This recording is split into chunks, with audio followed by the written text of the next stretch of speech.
Hello everyone, welcome to the digital learning. मैं सुनीत पटेल, आपका सहयोगी। आज हम लोग हिंदी को शुरू कर रहे हैं और हिंदी में जो हमने पहला टॉपिक चूज़ किया है वो है समास। ठीक है, तो समास होता है, ये देखेंगे उत्तर प्रदेश गवर्नमेंट में जितने भी एग्जाम होते हैं उसमें हिंदी का बहुत ज़्यादा इंपॉर्टेंट रोल होता है।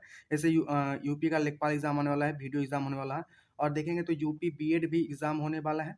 इन एग्जामों में देखेंगे तो आप जो है कि हिंदी का बहुत बड़ा अहम रोल होता है, क्वेश्चन काफ़ी अच्छे क्वेश्चन आते हैं और उसमें जो समास होता है लोगों को काफ़ी परेशान करता है। इसलिए हमने जो पहला वीडियो जो हमने पहला क्लास शुरू किया है वो समास से शुरू किया है।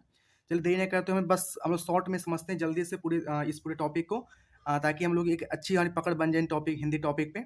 ठीक है, तो पहले हम जानते हैं समास क्या होता है। ठीक है, जो समास होता है, ये समास क्या है, जब दो या दो से अधिक, ठीक है, दो या दो से अधिक शब्दों के सार्थक मेल। ठीक, जब दो या दो से अधिक शब्दों के शब्द मिलकर नए सार्थक शब्द बनाते हैं, नए सार्थक शब्द बनते हैं, तो उनको हम लोग समास कहते हैं। ठीक है, ये समास क्या होता है, जब दो या दो से अधिक शब्द मिलकर नए शब्द बनाते हैं जिनका एक कोई मतलब बने, उनको हम लोग समास कहते हैं। समास के हम लोग पार्ट की बात करें तो समास के कुल 6 भाग होते हैं। ठीक है, कितने भाग होते हैं, समास के पूरे 6 भाग होते हैं। उसमें पहला भाग देखेंगे तो पहला भाग हो जाएगा अव्ययभाव समास, दूसरा हो जाएगा तत्पुरुष समास, तीसरा हो जाएगा कर्मधारय समास, चौथा हो जाएगा द्विगु समास, पांचवा हो जाएगा द्वंद्व समास और छठवां हो जाएगा बहुब्रीहि समास। ठीक है, अव्ययभाव समास, अव्ययभाव समास को समझते हैं। जो अव्यय भाव समास होता है, इसका शब्द इसके इसके शब्द को अलग करिए। इसका देखिए, अव्ययी भाव, अव्यय ना यानी ऐसा शब्द, ठीक है, जो ऐसा ऐसा शब्द जो अव्यय शब्द हो, जिनमें कोई मतलब जिस ऐसे शब्दों पर जिस पर किसी लिंग या फिर वचन कारक चिन्हों का कोई मतलब प्रभाव ना पड़ता है, शब्दों को अव्यय कहते हैं। ठीक, तो जो अव्यय होता है, आप जानते हैं समास में हमेशा दो शब्द मिलते हैं। ठीक है, जो दो शब्द मिलते हैं तो जो पहला शब्द होता है उसको हम लोग कहते हैं, उसको प्रथम पद कहते हैं। ठीक है, प्रथम पद या पूर्व पद कह लेते हैं। ठीक है, पूर्व पद कह लेंगे और दूसरे वाले को उत्तर पद, ठीक है, उत्तर पद कह लेते हैं उसको। ठीक है, तो अव्यय भाव समास में क्या होता है, अव्यय भाव समास में मतलब उसको उसको कहते हैं कि जिसमें जो होता है पहला पहला पद जो होता है अव्यय होता है। ठीक है, जो पहला पद होता है अव्यय होता है या फिर उसको हम लोग प्रधान कहते हैं। ठीक, जब समास का पहला शब्द अव्यय हो तो उसको क्या कहते हैं हम लोग, अव्ययी भाव समास कहते हैं। इसको पहचानने के लिए शब्द देखिए, आ, प्रति, भर, यथा, ये शब्द क्या है, ये सब अव्यय शब्द हैं। ठीक है, इसे एग्जाम्पल देखेंगे तो आ जन्म, आ जन्म देखिए, आ जुड़ा हुआ तो आ जन्म मतलब आ प्लस जन्म यानी कि जन्म से लेकर। प्रतिकूल, प्रति प्लस कूल यानी कि इच्छा के विरुद्ध। भर पेट, भर प्लस पेट। ठीक, यथा संभव, यथा प्लस संभव। ठीक, तो जहां पे इसका पहला पद जो होता है, पहला पद ये प्रति, भर, यथा, ऐसे शब्द आते हैं तो ऐसे शब्द जब आपको दिखे तो उसको तुरंत आप फटाक से अव्यय भाव समास कह देंगे। ठीक है, इसी के हाथों हाथ, अनुरूप, यथा संभव, प्रतिदिन, ये शब्द क्या होते हैं, सब अव्यय भाव समास होते हैं। ठीक है, ठीक है, अगला है क्या है, तत्पुरुष समास। देखिए, तत्पुरुष समास को पहचानने के लिए आपको कारक चिन्ह पता होना चाहिए। ठीक है, जैसे आपने अपने क्लासेस में मतलब लोअर क्लासेस में आपने पढ़ा होगा कारक चिन्ह ना, जिसमें आठ कारक चिन्ह होते हैं, 8 कारक चिन्ह। ठीक है, तो इसमें से जो 6 कारक चिन्ह है, 6 लोग जो है 6, इन 6 कारक चिन्हों के नाम पे इसके 6 भाग होते हैं। किसके, तत्पुरुष समास के। जैसे आपने कर्ता ने, कर्म को, करण से, संप्रदान के लिए को आपने ऐसा पढ़ा होगा। ठीक है, तो उसमें से कर्ता को छोड़कर कर्म से लेके, ठीक है, कर्म से लेकर के आपका कहा जाएगा लास्ट में संबोधन होता है, तो लास्ट का इसका अधिकरण। ठीक है, अधिकरण कारक।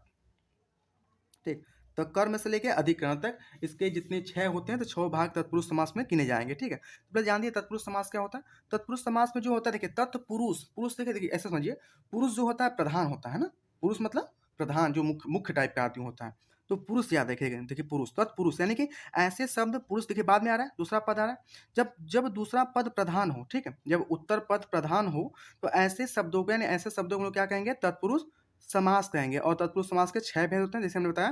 देखिए, राजकुमार यानी राजा का कुमार। ठीक है, देखिए, राजा का कुमार। ठीक है, देखिए होता क्या है, जो जब ये दो शब्द मिलते हैं तो बीच में देखिए कारक चिन्ह। ठीक है, जब बीच में कारक चिन्ह लोप हो जाए, मतलब ये कारक चिन्ह छुप जाए, तो ऐसे समास को तत्पुरुष समास कहते हैं। ठीक है, जैसे धर्म ग्रंथ, धर्म के लिए ग्रंथ, के लिए अभी कारक चिन्ह था, छुप गया इसके बीच में। प्रयोगशाला, प्रयोग के लिए शाला, तो देखिए के लिए का, ये जो शब्द छुप जाते हैं, यानी कारक चिन्ह जब छुप जाएंगे तो ऐसे शब्दों को हम लोग क्या कहेंगे, तत्पुरुष समास कहेंगे। ठीक है, अब देखिए अगला क्या है, अगला है आपका कर्मधारय समास। ठीक है, कर्मधारय समास। देखिए, कर्मधारय में क्या होता है, इसमें उपमान और उपमेय का संबंध होता है, विशेषण या विशेष्य का संबंध है। देखिए हमने बताया कि हमेशा दो शब्द मिलते हैं ना, मतलब एक पहला शब्द या दूसरा शब्द, ठीक। जब पहला शब्द उपमान हो और दूसरा शब्द उपमेय हो। अब उपमान उपमेय क्या होता है? उपमान मतलब ऐसी कोई प्रतिष्ठित चीज जिससे किसी की तुलना की जाए, और उपमेय मतलब ऐसी कोई छोटी स्तर की चीज जिसकी तुलना की। जैसे हम कहें चांद, हम कहें कि आपका मुख जो है चांद सा सुंदर है, ठीक। तो यहाँ पे चांद जो होगा ये विशिष्ट आदमी है, यहाँ पे विशिष्ट वस्तु है, तो उसको उपमान कहेंगे। आपका चेहरा जो हो जाएगा क्या हो जाएगा? वो उपमेय हो जाएगा, ठीक। या फिर यहाँ पे विशेषण, जो पहला पद होगा विशेषण, दूसरा पद क्या हो जाएगा? विशेष हो जाएगा, ठीक है। जब ऐसे संबंध बनते हो तो वहाँ पे कर्मधारय समास बनता है, ठीक। आप एग्जाम्पल देखिए, एग्जाम्पल देखेंगे तो हो जाएगा चरण कमल। देखिए जो चरण है, ये चरण और कमल, ठीक है। ये चरण कमल जो हो जाएगा, कमल के समान चरण, यानी चरण जो चरण है उसको कमल के जैसा दिखाया गया, ठीक है। तो कमल क्या हो जाएगा यहाँ पे? उपमान और चरण उपमेय, ठीक। ऐसे कमल नयन, ठीक है। कमल नयन यानी कमल के समान नयन, चंद्रमुख यानी चंद्रमा के समान मुख। कुछ और एग्जाम्पल देखेंगे आप, जैसे नीलकंठ, नीला है जो कंठ, महादेव, महान है जो देव, ठीक। परमानंद, परम है जो आनंद। ऐसे जो शब्द होते हैं कर्मधारय समास के अंतर्गत आते हैं। देखिए अगला क्या है? द्विगु समास। अब द्विगु का इसके शब्द के इसके नाम से आप इसको याद रख सकते हैं। द्विगु मतलब देखेंगे ना, ये द्विगु हमको दो ही दो, कितना दो? हमको दो ही दो। दो मतलब गिनती, यानी कि अंक की बात करेगा, अंक की। जब कभी गिनती या अंक की बात आए, मतलब इसका जो पहला पद होगा वो संख्यावाचक होगा, यानी कि उसमें गिनती वाली बात है, मतलब 1 2 3 4 ऐसा कुछ गिनती वाले शब्द दिखेंगे आपको, तो उसको आप तुरंत आंख मूंद कर द्विगु शब्द, उसको आप तुरंत द्विगु समास बताएं। देखिए जैसे देखिए एग्जाम्पल देखिए, चौराहा। देखिए चौराहा यानी कि चौ मतलब चार है ना, चार यानी चार राहों का समाहार। तिरंगा यानी कि तीन रंगों का समूह। त्रिकोण यानी तीन कोणों का समूह। सप्ताह यानी 7 दिनों का समूह। दोपहर यानी 2 पहरों का समूह। जैसे पंचमणि 5 मणियों का समूह, ठीक। सप्तर्षि यानी 7 ऋषियों का समूह। नवरात्रि नवरात्रियों का समूह, यानी कि ये सब जो हो जाते हैं, सब क्या हो जाते हैं? आपके द्विगु समास हो जाते हैं, ठीक है। अब देखिए अगला क्या है? द्वंद्व समास, ठीक है। कहते हैं कि देखिए ये दो लोगों के बीच में बहुत द्वंद्व चल रहा है। द्वंद्व मतलब झगड़ा, ठीक। तो झगड़ा होता है, आप देखेंगे झगड़ा जो होता है ये हमेशा बराबर के स्तर वालों के बीच में होता है, ठीक है। बराबर के स्तर वालों, कभी देखा है गरीब को कोई कट से मार दे? तो झगड़ा जो तगड़ा झगड़ा होता है दोनों एकदम बराबर स्तर वाला झगड़ा होता है, ठीक। जहाँ पे दोनों का लेवल एक समान हो, ठीक है। तो यानी कि जब दोनों पद यानी जो दोनों शब्द यानी पहला पद शब्द दूसरा शब्द जो होगा वो दोनों ही प्रधान हो, दोनों ही मुख्य शब्द हो, ठीक है। और उनके बीच में या और या शब्द से लगे हो, ठीक है। जैसे देखिए नदी नाले, और इसमें याद देखिए अक्सर इनके बीच में ऐसे डैश लगा होता है तो वो भी द्वंद्व समास कहते हैं। नदी नाले, नदी और नाले, तो यहाँ पे दोनों शब्द ही एक समान भूमिका के हैं, मतलब एक समान इंपॉर्टेंस के हैं, तो उनको नदी नाले। खरा खोटा, खरा और खोटा, पाप पुण्य, पाप और पुण्य, ठीक। देश विदेश, देश और विदेश। ऊंच नीच, ऊंच ऊंचा या नीचा, नीचा नहीं ऊंचा या नीच कह सकते हैं, ठीक। तो देखिए ऐसे शब्द जहाँ पे द्वंद्व, जहाँ पे दोनों पद एक बराबर हो, जैसे माता पिता, भाई बहन, ठीक। ये सब जो शब्द होते हैं सब के सब द्वंद्व समास में गिने जाते हैं, ठीक। अब देखिए बहुब्रीहि समास, ये तो सबको पता है बढ़िया से। बहुब्रीहि समास क्या होता है? जब इसमें दोनों पद यानी पहला पद दूसरा पद कोई प्रधान नहीं होता है, ठीक है। इसमें क्या होता है? इसमें दोनों पद मिलके, ठीक है। इसमें क्या होता है? इसमें दोनों पद मिल करके, इसमें यानी दोनों पद मिलकर के क्या करते हैं? तीसरे पद को संकेत करते हैं, ठीक है। इसमें पहला और दूसरा, ये दूसरा क्या करते हैं? ये दोनों मिल करके किसी तीसरे बंदे को कहते हैं, ठीक। जब किसी तीसरे बंदे को बताएंगे तो ऐसे में क्या होता है?